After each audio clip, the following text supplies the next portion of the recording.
Well, hello and welcome to Women of Color, Money and Legacy, where I talk money matters.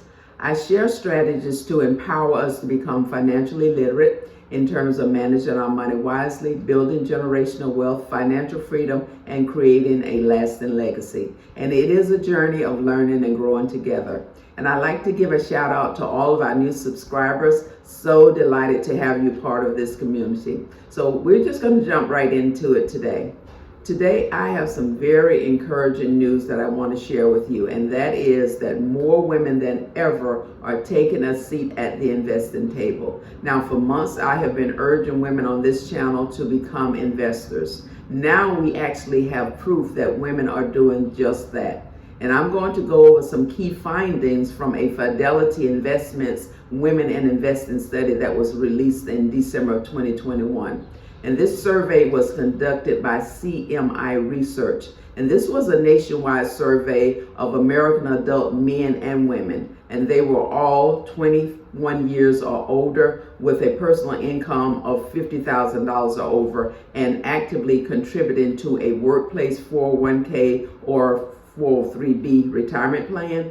Now, this survey was very interesting because you might remember in past videos, I shared research data as it relates to investing comparisons between blacks and white households. But in this study, the demographics is actually male and female. So let's take a look at the results from this CMI research.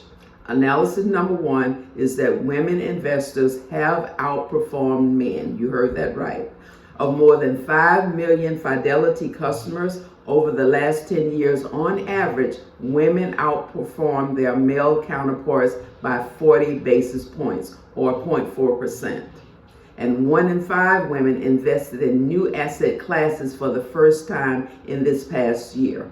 And let me give you a breakdown of where women are investing their extra savings. 67% say they are investing in individual stocks and bonds. 63% say they are investing in mutual funds or ETFs. 50% say they are investing in money market funds or CDs. 24% say they are investing in ESGs or sustainable investments. And 23% say they are investing in cryptocurrencies. That's analysis number one. Analysis number two, 67% of women are now investing outside of retirement accounts, which means they're not just investing in their 401k retirement plans, such as a 401k, but they're also investing with their after-tax dollars. 67% compared to 44% in 2018. That's a huge leap from 67%. Now it was 44% in 2018. And let me give you a breakdown by age. 71% of millennial women between ages 25 and 40 are invested outside of their retirement account. And 67% of Gen X women between the ages of 41 and 56 are invested outside of a retirement account. And 62% of boomer women are investing outside of retirement. And that age for boomers is 57 to 75.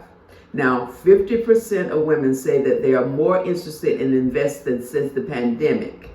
And 42% say that they actually have more money to invest since the start of the pandemic. And that's very encouraging because the pandemic was a wake-up call for women in general. And when you look at the unemployment rate among women compared to men during the pandemic, more women are starting to take control of their finances, and that's great news.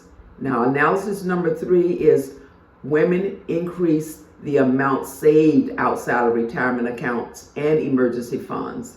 Since the start of the pandemic, 47% say that they have $20,000 more. 31% say that they have $50,000 or more. And 18% say that they have $100,000 or more. And millennial women have actually led the charge and become more engaged. Now check out these stats amongst millennial women. 71% are investing outside of a retirement account, as I noted before. 61% have become more interested in investing. 54% have more money to invest. So as you can see, the millennial women are kicking butt. They are woke indeed. Now let's look at analysis number 4. 7 in 10 women, that is 69%, wish they had started investing their extra savings earlier. Take a look at this chart, which gives you an overview of how your money might grow over 10 years in an average market. This graphic shows your rate of return over a 10-year period when placing your money in a regular savings account compared to growing your money in a conservative investment mix such as stocks, bonds, ETFs, money market, and cryptocurrency. The first illustration shows the potential growth of a $5,000 investment. Over 10 years, you would only earn $30,000 in a savings account compared to earning almost $3,200 in a conservative investment mix. The second illustration shows the potential growth of a $20,000 investment. Over 10 years, you would earn only $120 in a savings account compared to almost $13,000 in a conservative investment mix. And the third illustration shows the potential growth for a $50,000 investment.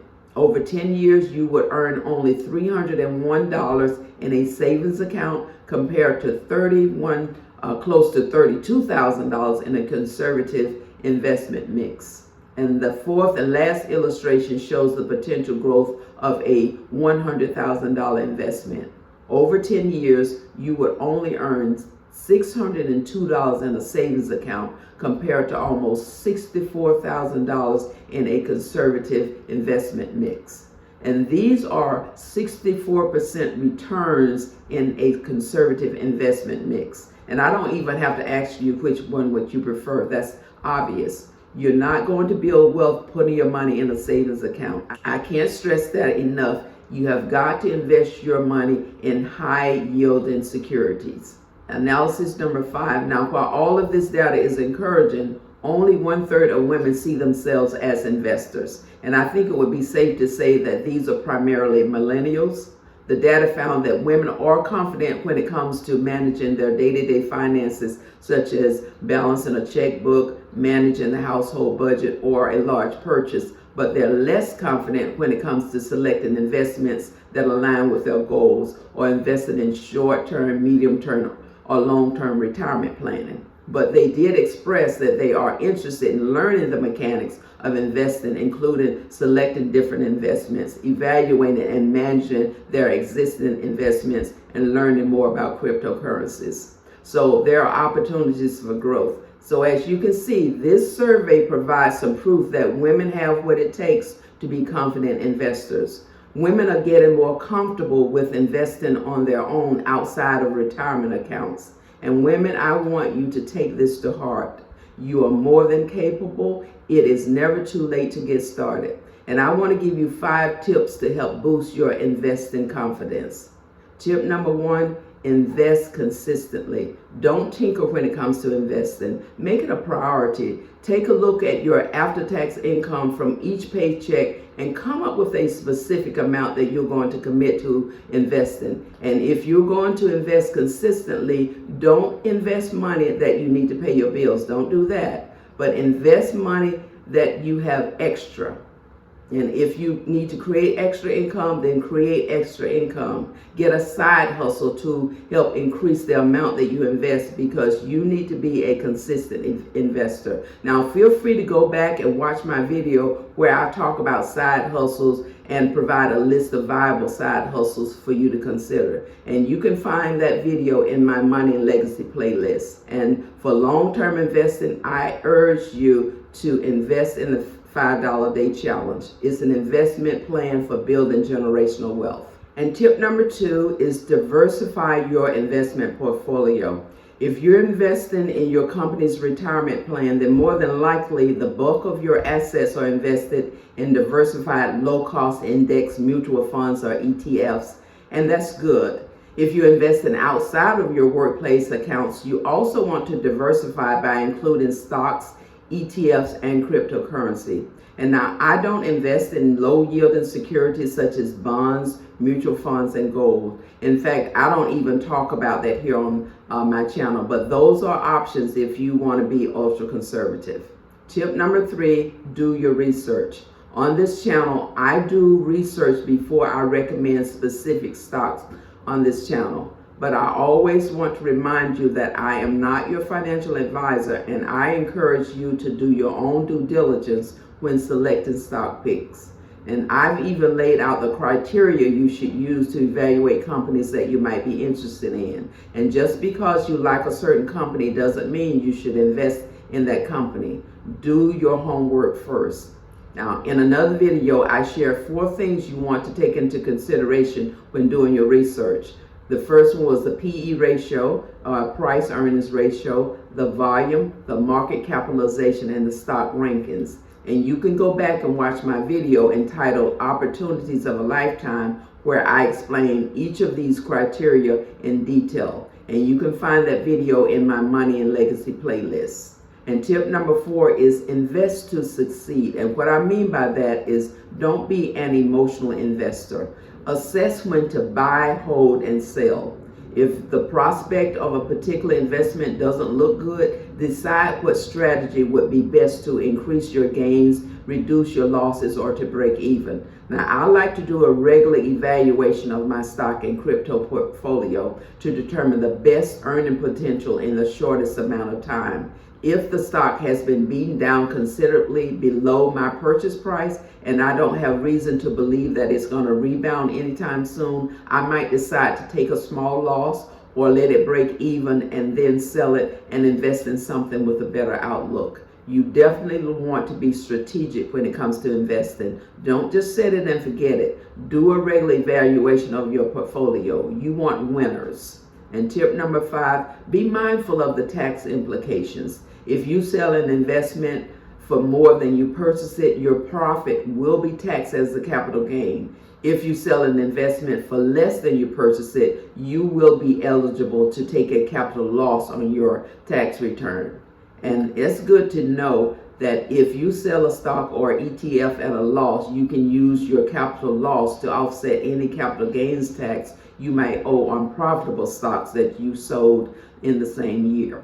Now, if you purchase a stock and hold it for more than a year before selling that stock, that's considered a long-term investment and gets taxed at the capital gains tax rate. And for the average person, the capital gains tax can be anywhere from 0 to 15%.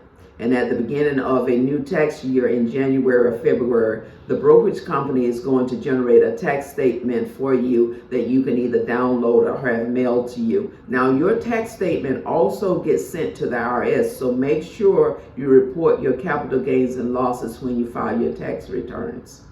Okay? So there you have it. I've given you 5 tips to boost your investing confidence, and very encouraging proof that women are becoming more comfortable when it comes to investing. I do think that the pandemic was a real wake-up call for a lot of women to take control of their financial future. 69% of the women surveyed said they wish they had started investing their extra savings earlier. And my challenge to you is to get started investing now if you haven't already. You can't do anything about the past, but you can start now. It's never too late. You're never too old. And that's my challenge to you is don't wait. Start now. And that's going to wrap up all that I have to share with you today. I hope this information has been of value, and thank you so much for staying until the end. If you enjoyed this video, please like, share, comment, and subscribe. Click that notification bell to receive an alert each time I upload a new video. Take care, and I'll talk to you again real soon.